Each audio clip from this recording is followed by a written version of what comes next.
dalam hal memanjatkan puja-puji tasyakur kehadirat Allah Subhanahu wa Ta'ala, dan sanjungan salawat salam barokah yang seindah-indahnya dan setepat-tepatnya keharibaan beliau Rasulullah sallallahu alaihi wasallam, dan salam ikraman wa ta'ziman wa mahabbatan wa syauqan yang tulus keharibaan beliau Sultanul Auliya wa fi hadzal zaman radhiyallahu an. Kami makmum pembicara terdahulu. Hadirin hadirat, mujahidin mujahidat rahimakumullah.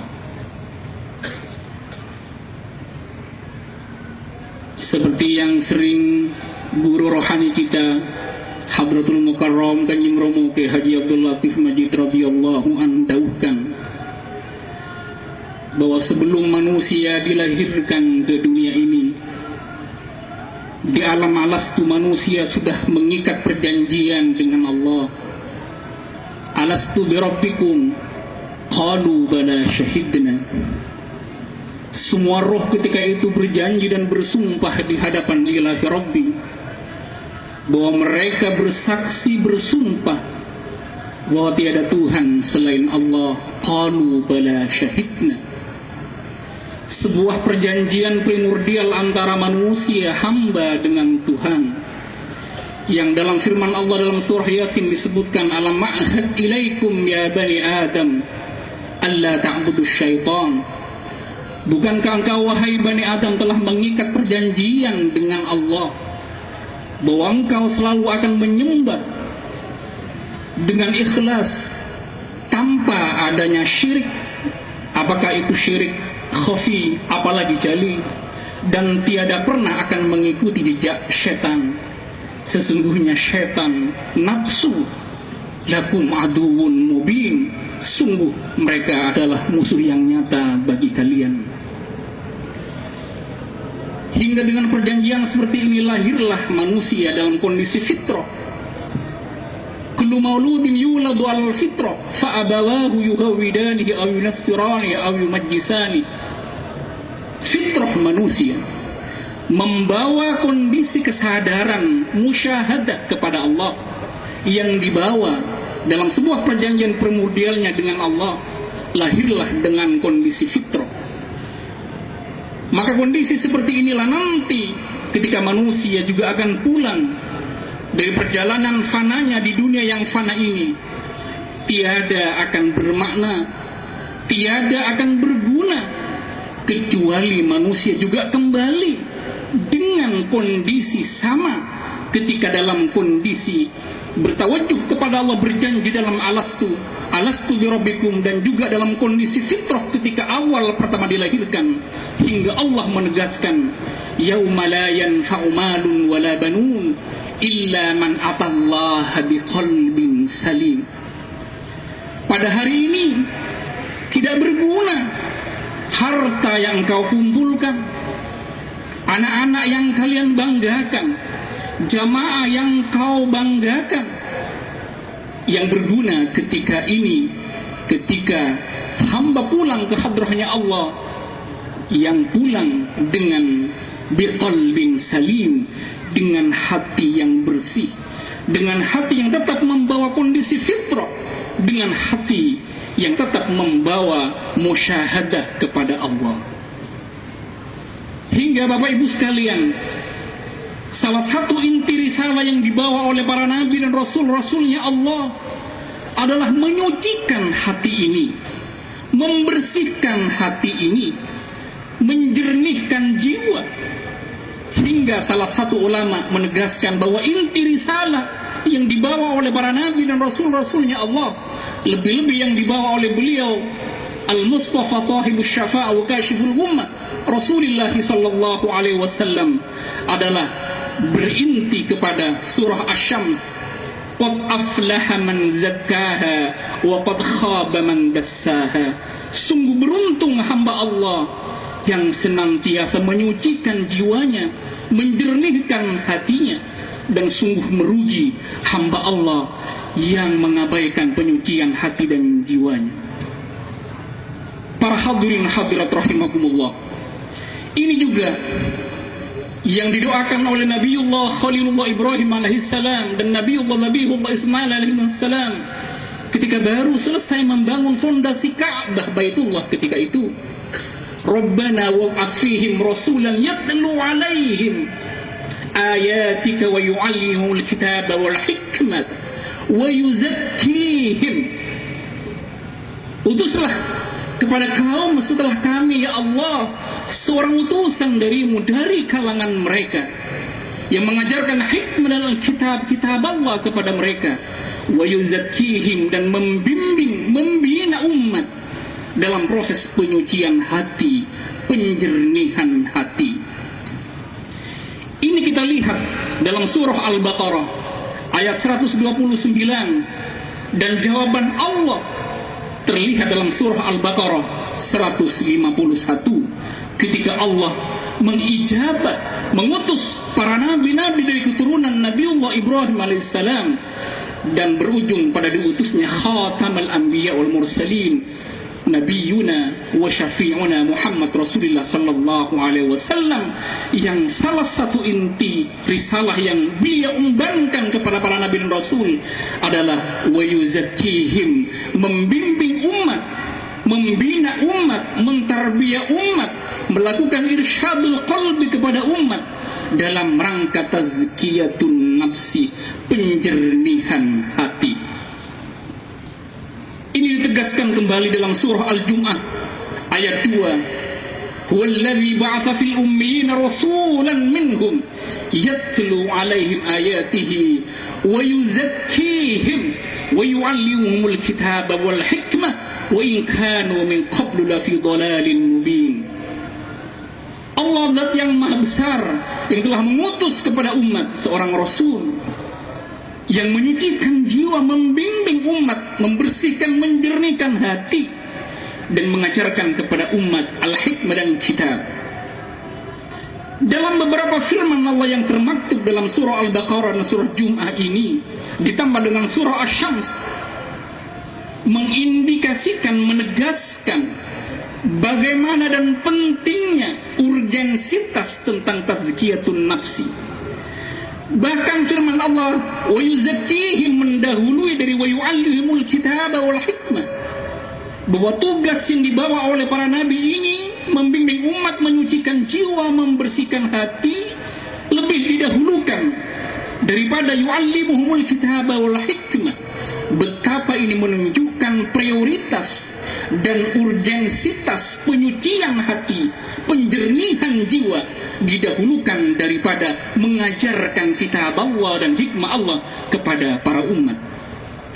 Ini juga bisa dimaknai bahwa mengajarkan kitab Allah, yang memang kitab Allah itu la yamassuhu illal mutahharun, dan kitab Allah itu tidak bisa disentuh kecuali kepada mereka-mereka yang disucikan oleh Allah.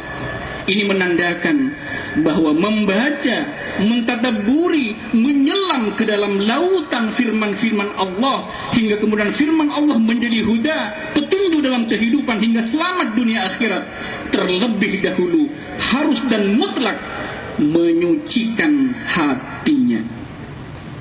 Inilah perjuangan Wahidiyah yang Bapak Ibu sekalian, kalau menerima lembaran dari panitia tadi di depan pintu, lembaran kami yang telah kami bagikan di sana, fadilah utama mengamalkan sholawat Wahidiyah adalah menjernihkan hati untuk makrifat kepada Allah wa Rasulih sallallahu alaihi wasallam. Hati terlebih dahulu dibersihkan, dijernihkan. Hati dijernihkan, dibersihkan dari penyakit-penyakit hati, dari sifat-sifat takabur, dari sifat ria, hasad, dengki, sombong, dan semua penyakit-penyakit hati yang ketika penyakit-penyakit ini belum dibersihkan, maka amal apapun yang kita kerjakan, maka penyakit-penyakit ini justru akan memakan pahala yang telah kita kerjakan, seperti yang disabdakan oleh beliau Rasulullah sallallahu alaihi wasallam, iyyakum wal hasada fa innal hasada ya'kulul hasanati kama ta'kulun narul hatab. Wahai umatku, hindari dari adanya penyakit dengki di hati kalian, Karena penyakit-penyakit seperti dengki, takabur, riya dan semacamnya, an-namimah dan semacamnya, itu memakan pahala yang telah engkau kerjakan, sama seperti api yang memakan kayu-kayu bakar. Oleh karenanya Bapak Ibu sekalian, ini menjadi perhatian serius, ini menjadi concern para utusan Allah, para al-anbiya, para al-mursalin, hingga ini juga diteruskan oleh para rasul. Rasul yang dimaksud di sini di beberapa literatur klasik, di kitab-kitab kuning, setelah beliau Rasulullah Sallallahu Alaihi Wasallam menjadi penutup para nabi dan rasul, tidak ada nabi dan rasul setelah beliau Rasulullah Muhammad Sallallahu Alaihi Wasallam. Rasul yang dimaksud oleh para mutasawwif, oleh para ahli tasawuf, adalah rasul yang melanjutkan risalah yang dibawa oleh para nabi untuk menyempurnakan inti risalah dalam proses penyucian hati umat, agar hakikat hingga ma'rifat yang dibawa oleh para nabi juga bisa dijangkau, dicapai oleh umat. Rasul ini disebut sebagai Sultanul Aulia Al-Ghawth fi zamanihi. Konon Al-Ghawth pertama adalah Hasan Ibnu Ali radhiyallahu anhu. Ini dilanjutkan oleh para Sultanul Aulia. Ini para Sultanul Aulia dengan riyadhah dan tirakat bi'idznillah wa syafaati Rasulullah sallallahu alaihi wasallam menemukan metode-metode bermacam-macam. Karena jalan menuju Allah tanawwa'at ajnasul a'mal tanawwi waridatil ahwal. Dalam kitab Hikam Ibnu Athaillah Sakali radhiyallahu anhu mendahulukan seperti ini. Jalan untuk menuju Allah beragam sesuai dengan kondisi waridatil ahwal yang diberikan oleh Allah, al-waridatul ilahiyah yang diberikan kepada hati para sultanul aulia. Ada Syekh Bahauddin An-Naqsyabandi, ada Syekh Tijani, ada Syekh Al-Haddad, ada Syekh Masis, ada Syekh Abdul Abbas Al-Mursi, dan Allah setiap zaman yang diutus oleh Allah. Dan semua ahli tasawuf, semua ahli hakikat, semuanya ittifaq bahwa dalam perjalanan menuju wusul kepada Allah hingga pada tingkat kondisi musyahadah ma'rifah kepada Allah, tidak hanya ma'rifah bil ilmi, tidak hanya ma'rifah dengan kajian-kajian analisis logis, tetapi yang lebih tinggi yang seperti didahulukan oleh beliau Hadratul Mukarram Kanjeng radhiyallahu an, ma'rifat musyahadah lauqiyah. Semuanya ittifaq, harus adanya mursyid kamil mukammil. Karena hanya mursyid inilah yang mampu, makanya dinamakan dengan mursyid, seorang hamba Allah yang terpilih, yang terkasih, yang mampu melakukan irsyadul qalbi, mampu membimbing hati umat, mampu melakukan tarbiyah langsung kepada hati umat. Hati umat dijernihkan, dibersihkan, dibimbing dengan nadhrahnya, dengan tarbiyahnya, dengan sifat rauf rahimnya, hingga seorang hamba ini mampu melakukan suluk as-salikun, orang yang berjalan hingga sampai kepada al-wuslah atau wusul ke hadrah qudsiyahnya Allah. Semuanya ittifaq, harus adanya mursyid kamil mukammil. Wa illa, dalam kitab Sa'adatul Darain, jika tidak ada al-mursyid yang imannya kamil dan bisa mentakmilkan iman para as-salikin, para murid-muridnya, para umat, maka la yantafi'u bihi, maka perjalanan suluknya tidak akan pernah bermanfaat. Bahkan syaitan dakhala bihi, masuk syaitan yang menggelincirkan proses suluknya hingga seorang yang asalikun tanpa adanya mursyid kamil mukammil tergelincir dari tracknya, dari jalan lurusnya, hingga tiada pernah akan sampai kepada usul ke hadrah qudsiyahnya Allah. Dan semua ulama hakikat ittifaq juga, kecuali membaca salawat keharibaan beliau Rasulullah sallallahu alaihi wasallam. Oleh karenanya Bapak Ibu sekalian, seperti yang dikatakan oleh Ketua Perjuangan Wahidiyah tadi, bahwa perjuangan Wahidiyah memperjuangkan diri sendiri, keluarga dan umat masyarakat jami'al alamin untuk sadar kepada Allah, sadar kepada beliau Rasulullah sallallahu alaihi wasallam, sadar akan hak dan kewajibannya, ditambah dengan ajaran-ajaran lillah billah lir rasul bir rasul lil ghaus bil ghaus, dengan menggunakan metode batiniyah, dengan memperbanyak solawat, yakni sholawat wahidiyah, yang tadi saya telah jelaskan bahwa faedah utama membaca sholawat wahidiyah yang kita amalkan ini adalah menjernihkan hati untuk ma'rifah billah wa rasuli sallallahu alaihi wasallam. Karena di hati inilah Bapak Ibu sekalian, karena di hati inilah tempat iman, karena di hati inilah tempat Islam, tempat al-hilmu, tempat nur-nur ilahiyahnya Allah. Hingga Rasulullah sallallahu alaihi wasallam mendawuhkan, at-taqwa hahuna, at-taqwa hahuna, at-taqwa hahuna. Takwa ini di sini, takwa ini di sini, takwa ini di sini, wa asyara ilal qalbi. Dan dalam hadis yang lain, Rasulullah sallallahu alaihi wasallam menegaskan bahwa dalam diri manusia ada mudghah, ada segumpal daging. Idza saluhat saluhal jasad kulluh. Jika segumpal daging ini baik, maka baiklah seluruh anggota badan manusia. Wa idza fasadal jasad kulluh. Jika ini rusak jelek, maka rusak dan jeleklah seluruh perilaku manusia. Ala wahyal qalbu, wahai umatku, ketahuilah bahwa yang dimaksud dengan mudghah itu adalah hati. Inilah perjuangan wahidiyah, menjernihkan hati dengan sholawat wahidiyah.